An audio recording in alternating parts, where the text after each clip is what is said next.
आज से ठीक 21 दिन के बाद मैनपुरी में वोट डाले जाएंगे। बिना किसी शोर शराबे और धूम धड़ाके के डिंपल यादव आज पर्चा भरने के लिए आई। पूरा यादव कुनबा मैनपुरी आकर जम गया है, लेकिन शिवपाल आज भी नहीं आए। तो सवाल यह है कि मैनपुरी में जनता का फैसला क्या होगा? क्या बीजेपी एक बार फिर से चौंकाने जा रही है या फिर अखिलेश यादव अपना गढ़ बचा ले जाएंगे? मुलायम की मैनपुरी, मुलायम की विरासत,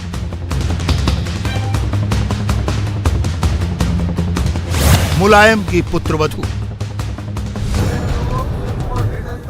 और मुलायम की समाधि पर नमन के साथ नामांकन के लिए प्रस्थान। मगर समाजवादी पार्टी के सामने सवाल बड़ा है। सवाल सिर्फ मुलायम की विरासत बचाने का नहीं है, सवाल परिवार की परंपरागत सीट बचाने का है। अभी मुलायम का मृत्यु शोक चल रहा है, इसलिए डिंपल का पर्चा दाखिला पूरी सादगी से हुआ। डिंपल ने पर्चा दाखिले के बाद ट्वीट किया, नेताजी को सादर नमन करते हुए हम आज का नामांकन उनके सिद्धांतों और मूल्यों को समर्पित कर रहे हैं। नेताजी का आशीर्वाद हम सबके साथ हमेशा रहा है और हमेशा रहेगा।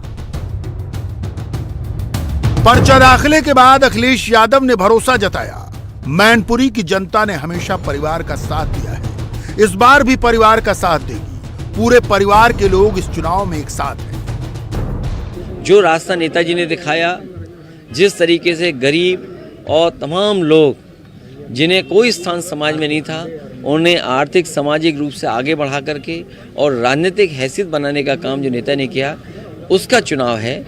इस बार की जनता नेताजी के नाम पर, नेताजी को याद करते हुए समाजवादी पार्टी को ऐतिहासिक जीत दिलाएगी। ये समाजवादी पार्टी वो पार्टी जो नेताजी ने बनाई। ये जिस सिंबल पे मतदान होगा वो भी नेताजी का दिया हुआ सिंबल है। इसलिए जनता के बीच में जिस तरीके से घर परिवार में थे, नेताजी आज भी दिलों में हैं। और जब वोट डालेंगे तो यहाँ की जनता दिल से वोट डालेगी। बीजेपी के लोग कुछ भी कह सकते हैं, लेकिन जैसा मैंने कहा और फिर कहता हूँ, यहाँ की जनता से नेताजी जुड़े रहे। जहाँ पुरानी पीढ़ी के लोग हमें मिलते हैं जिन्होंने 20, 30, 40 साल नेताजी के साथ काम किया, वहीं नए लोग भी जो मिलते हैं वो भी नेताजी को उतना ही सम्मान करते हैं।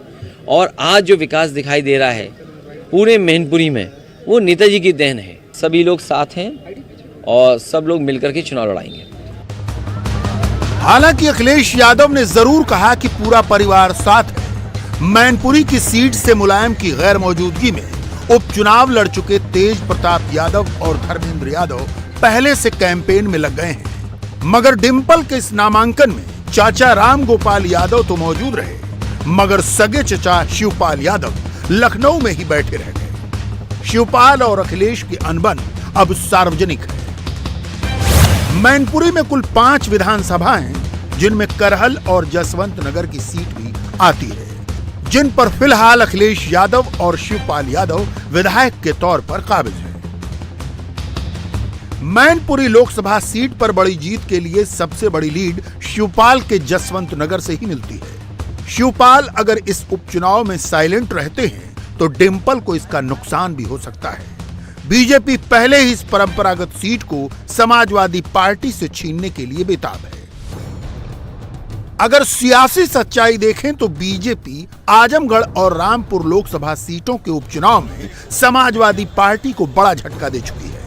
आजमगढ़ से खुद अखिलेश यादव सांसद थे और रामपुर से समाजवादी पार्टी के कद्दावर मुस्लिम लीडर आजम खान।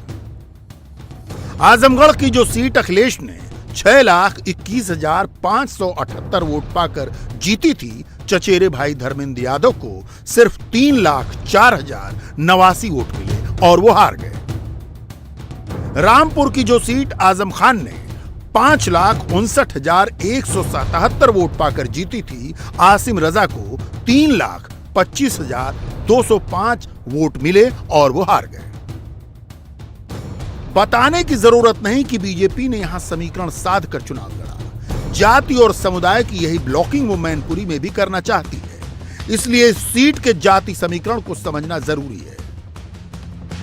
मैनपुरी सीट पर लगभग 17 लाख मतदाता हैं, जिनमें यादव 4.25 लाख, शाक्य 3,15,000, ठाकुर 2.5 लाख, ब्राह्मण 1.25 लाख, दलित 1.5 लाख, लोधी 1 लाख, वैश्य 70,000 और मुस्लिम 45,000 की संख्या में।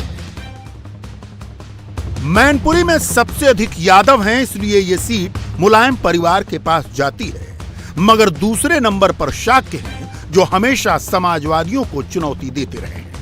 हालांकि शाक्य खुद ओबीसी समुदाय से आते हैं, इसलिए किसी और ब्लॉक को वो खुद से जोड़ नहीं पाते। फिर भी भोगांव और मैनपुरी विधानसभा में वो कड़ी टक्कर देते हैं। यही वजह है कि मैनपुरी में समाजवादी पार्टी ने आलोक शाक्य को जिलाध्यक्ष बना रखा है।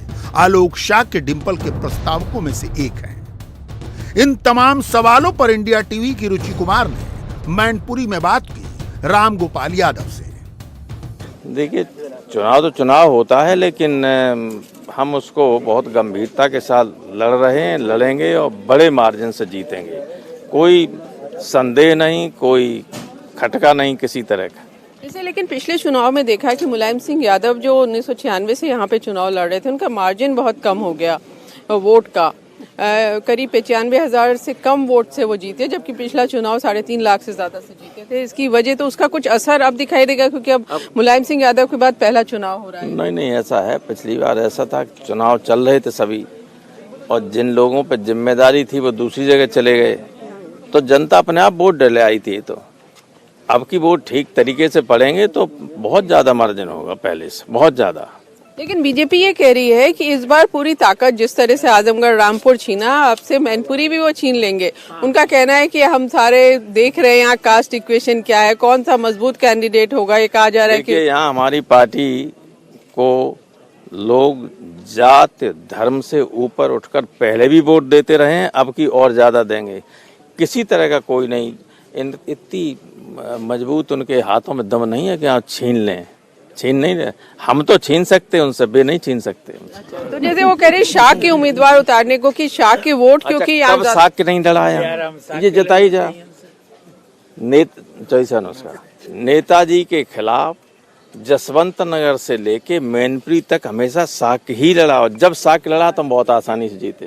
तो लेकिन इस बार एक चीज और देख रहे हैं कि परिवार में बिखराव दिख रहा है। अपर्णा यादव बीजेपी में चली गई हैं, शिवपाल यादव का क्या हो, उनका रुख साफ नहीं है। इसका कुछ नुकसान होगा, क्योंकि यहाँ शिवपाल से पूछ के ही टिकट दिया गया है, तो वो राजी और क्या है, प्रचार करेंगे डिम्पल यादव। और कोई परिवार में बिखराव। और जो पहला नाम आपने लिया था वो कौन से हमारे परिवार के सदस्य? मैनपुरी का सियासी पजल सॉल्व करने में जुटी बीजेपी की पहली प्राथमिकता शाक्य उम्मीदवार है।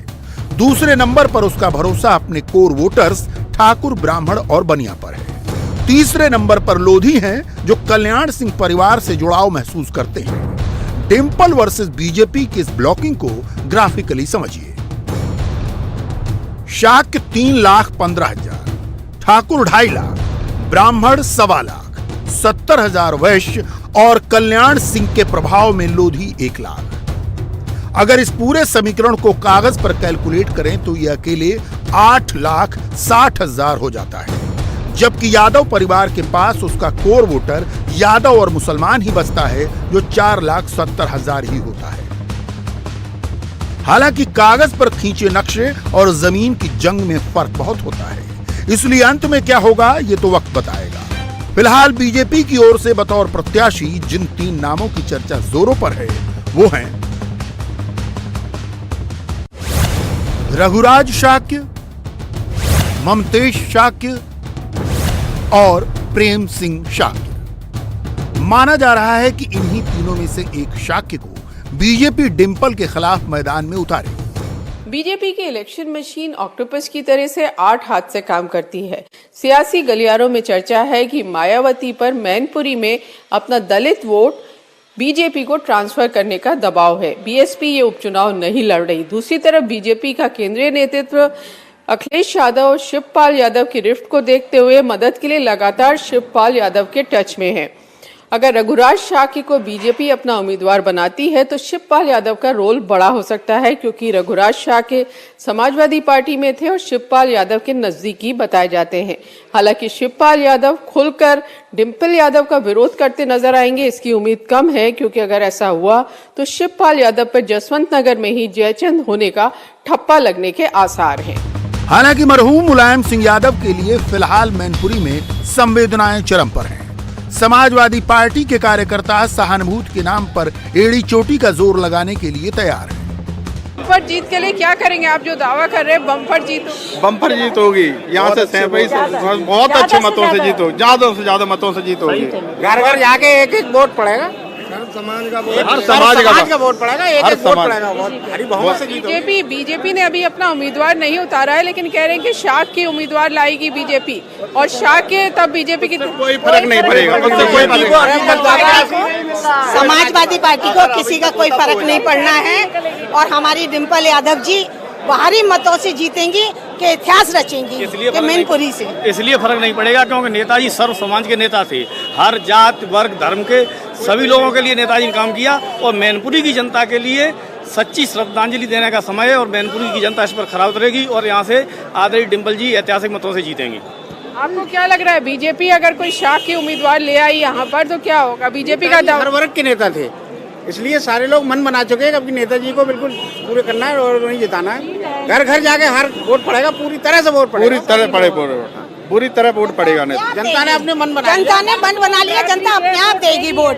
लेकिन बीजेपी के जिला अध्यक्ष प्रदीप चौहान का दावा है कि Dimple free and fair election नहीं लड़ सकती। डिम्पल जब भी सांसद बनी समाजवादी पार्टी पावर में थी। बीजेपी को इस बार मैनपुरी में उसका काम जीत दिलाएगा। 26 साल से समाजवादी पार्टी के प्रतिनिधि यहाँ रहे, कभी नेताजी रहे, फिर कभी नेताजी भतीजे को लॉन्च करने के लिए, फिर कभी नाती को लॉन्च करने के लिए, अब अखिलेश जी अपनी पत्नी को लॉन्च करने के लिए। और डिम्पल जी के भाग्य में फ्री एंड फेयर इलेक्शन में कभी जीतना नहीं लिखा है। Free and fair election Firozabad में हुआ, हार गई। फ्री एंड फेयर इलेक्शन अभी 19 का कन्नौज में हुआ, हार गई। हाँ, उनके पतिदेव पावर में रहे तो एक बार उन्होंने उपचुनाव में मैनेजमेंट करके विपक्षी प्रत्याशी को नॉमिनेशन नहीं करने दिया, निर्विरोध। वाह भाई, लोकसभा का सांसद निर्विरोध। ऐसे लोकसभा का सांसद नहीं हुआ, चटनी पकौड़ी हो गया कि निर्विरोध हो गया। कितना सत्ता का खौफ, बेचारा कोई नामांकन नहीं कर पाया। और उसके बाद 14 में जीते तो वो चूंकि पावर में थे, चीफ मिनिस्टर थे। भैया कौन चीफ मिनिस्टर से पंगा ले, कौन अपना घर खुदवा ले। समाजवादी पार्टी का चरित्र रहा है हमारा। वो कन्नौज संसदीय क्षेत्र का यहाँ कसावा सकरावा का वो नीरज मिश्रा, आज तक उसका सिर नहीं मिला बेचारे का। ऐसा दावा करने के लिए सभी स्वतंत्र हैं, लेकिन इस समय मोदी जी और योगी जी का जो एक कालखंड चल रहा है, जनता के बीच में जो उनकी विश्वसनीयता है, क्रेडिबिलिटी है, जो उन्होंने डिलीवर किया है, उसके दम पर भाजपा यह उपचुनाव जीतेगी। हम लोग पिछली बार विधानसभा के चुनाव में एक विधानसभा जीते थे, अपने जिले की बात करूं तो 4 में से, और इस बार हमने 1 से 2 किया है। उन्होंने लूज किया, हमने गेन किया है। पंचायत के चुनाव में हमने गेन किया है। अब सपने देखने का सबको अधिकार, उनको भी अधिकार है। मुलायम की जिस दूसरी बहू को डिम्पल के खिलाफ चुनाव मैदान में उतारने की चर्चा थी, उन्हें तो रामगोपाल ने परिवार से ही खारिज कर दिया। मगर बीजेपी के पास अपर्णा यादव को लेकर दूसरे प्लान है। पार्टी के प्रदेश अध्यक्ष का दावा है कि वो चुनाव प्रचार करेंगे। वो व्यक्तिगत रूप से मुझसे मिलने आई थी, पार्टी के अध्यक्ष बनने के बाद बधाई देने मेरे पास आई थी, और वो हमारी पार्टी में है तो एक रूटीन एक प्रक्रिया है, सहज सी बात है, मुलाकात होती रहती है। लेकिन भाजपा का एक संगठन का एक सिस्टम है, और सिस्टम में हम लोग उसी आधार पर आगे बढ़ते हैं। मैनपुरी चुनाव को सर आप लोग कितना ज़्यादा चुनौती मान रहे हैं, क्योंकि नेताजी की मौत के बाद वहाँ पर जिस तरीके से चुनाव है, समाजवादी पार्टी का कहना है कि परिवार की बड़ी बहू लड़ रही है, भारतीय जनता पार्टी आसपास भी कहीं नहीं आ पाएगी। नहीं, निश्चित रूप से हमारे राजनीतिक क्षेत्र में बेहतर करने की चुनौती है, और बेहतर हमें परिणाम देने हैं, तो मैनपुरी की सीट लोकसभा हमें 100% जीतनी है। हालांकि बीजेपी के पास इस चुनाव में खोने के लिए कुछ नहीं है। मैनपुरी की जीत उसके लिए एक ट्रॉफी होगी, लेकिन अगर यादव परिवार के हाथ से ये खिसकी तो अखिलेश की साख दांव पर लग जाएगी। इंडिया टीवी हर वक्त हर जगह डाउनलोड करने के लिए सर्च करें India TV news Google play store या ऐप स्टोर पर।